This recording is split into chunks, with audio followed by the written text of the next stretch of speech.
Bon, moi j'ai une question à vous poser.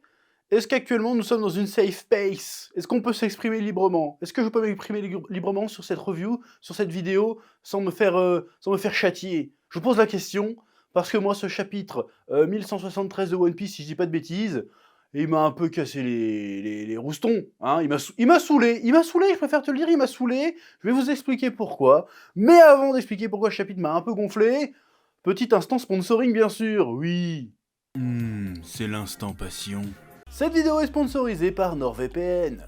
Un VPN permet d'une part de protéger tes données lorsque tu utilises un réseau public et permet aussi d'accéder à du contenu géobloqué sur le net. Par exemple, tu veux accéder à du contenu exclusif du catalogue Netflix ou Disney Plus US, eh bien un coup de NordVPN et c'est débloqué. Tu pourras par exemple regarder les 4 fantastiques déjà dispo sur Disney Plus US. Tu peux aussi te géolocaliser dans des pays où certains produits et services sont moins chers, comme par exemple l'abonnement à Crunchyroll ou des réservations d'hôtels. Jusqu'à 10 appareils en simultané, téléphone, ordi, tablette, y compris sur les Apple TV et Android TV pour profiter du changement d'adresse IP directement sur sa télé. Et ce n'est pas seulement un VPN, avec le Pack Plus, tu pourras bénéficier d'une protection complète de ta navigation, notamment contre les pubs intrusives, que ce soit des pop-up, des publicités sur Twitch par exemple, mais ça te protège aussi des sites malveillants et des trackers web, et il y a même un gestionnaire de mots de passe. 4 mois d'abonnement supplémentaire pour un abonnement à NordVPN de 2 ans, ce qui revient à moins de 3 € par mois. C'est pas cher.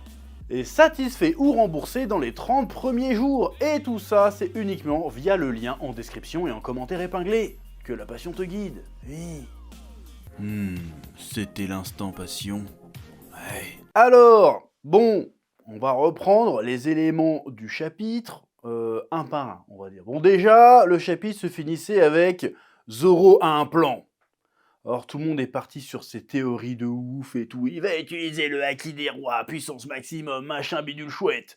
Il va réveiller, il va ouvrir son œil clos pour sortir un Amaterasu et tout niquer. Voilà. Bon. Et ben le plan de Zoro c'était tout simplement, ouais, j'ai le droit de les couper ou pas? Et les gars font, bah vas-y mollo quand même. Puis au final ils se font insulter par les mecs possédés, ils font, ouais défonce-les.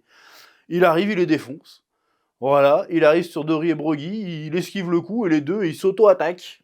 Et c'est bon, problème réglé visiblement. Bon. Bon déjà ça m'a un peu gonflé. Surtout que moi la règle du en fait faut marcher par terre entre les deux gars pour se faire toucher. C'est un peu fastoche quoi. Je trouve ça trop facile. Moi je me dis tiens comment il va faire pour les attaquer parce que s'il s'approche, même s'il saute par-dessus, il va se faire demi-réverser, je sais pas quoi. Non, en fait c'est bon, je saute sur la tête des géants, je les fume. Et puis quand ils essaient de me taper, j'esquive et puis ils se tapent entre eux. Alors est-ce qu'ils se sont tapés entre eux parce qu'ils sont devenus totalement berserk, tarés et ils font pas attention? Ou alors parce que, hein, on se souvient que c'est possible, comme Harald et comme Wax avant lui, ils ont un petit peu de conscience encore. Ils font genre, allez vas-y, on va se refoutre sur la gueule entre nous, comme ça, c'est un moyen on saisit l'occasion de se taper entre nous pour le faire. Comme ça, on arrête nos conneries et puis on utilise notre dernière lueur de conscience pour sauver nos potes. Bon, si c'est ça, j'ai envie de dire pourquoi pas. Voilà, mais ça c'est chiant, ça c'est Oda, hein. Des fois il me fait croire qu'il va se passer des dingueries, puis au final il se passe rien de fou. Voilà. Pareil aussi, hein, la dernière fois, j'ai loué le découpage très très clair et lisible d'Oda sur le chapitre, qui était assez aérien, assez fluide, qui était très agréable à lire. Là, pour le coup, c'était pas vraiment le cas. Là, pour le coup, je trouve qu'il a galéré à... Bon, je blâme pas, hein, mais je trouve qu'il y a un problème avec les différentes échelles au milieu des géants et tout, c'est pas forcément toujours très lisible. C'est un petit peu dommage. Hein, dommage le fromage. Oui, je te fais des jeux de mots pourris en plus.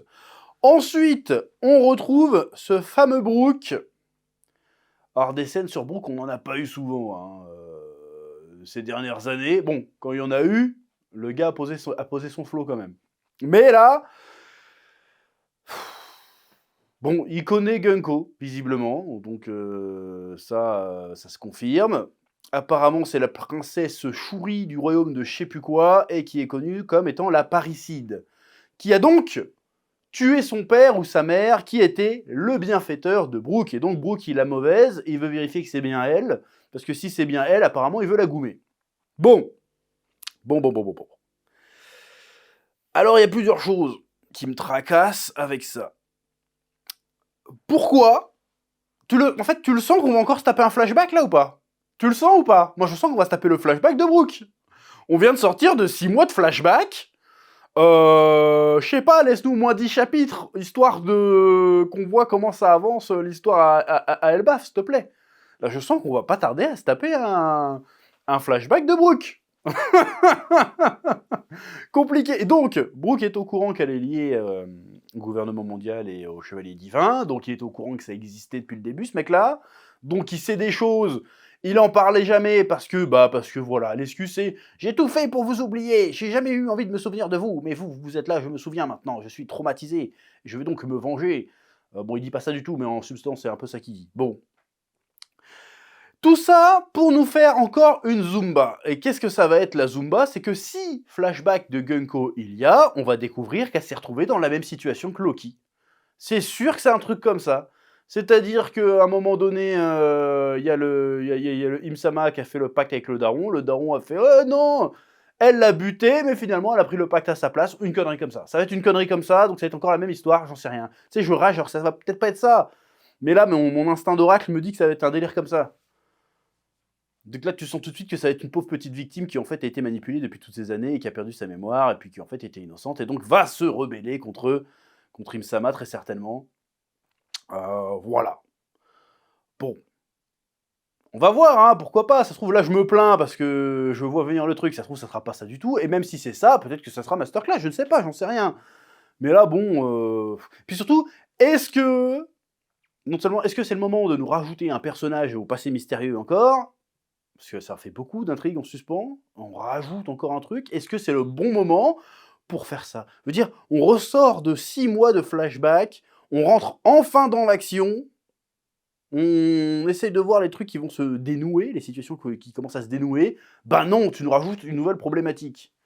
Qui en plus n'a rien à voir, a priori, hein, avec ce qui est en train de se passer là, maintenant, tout de suite.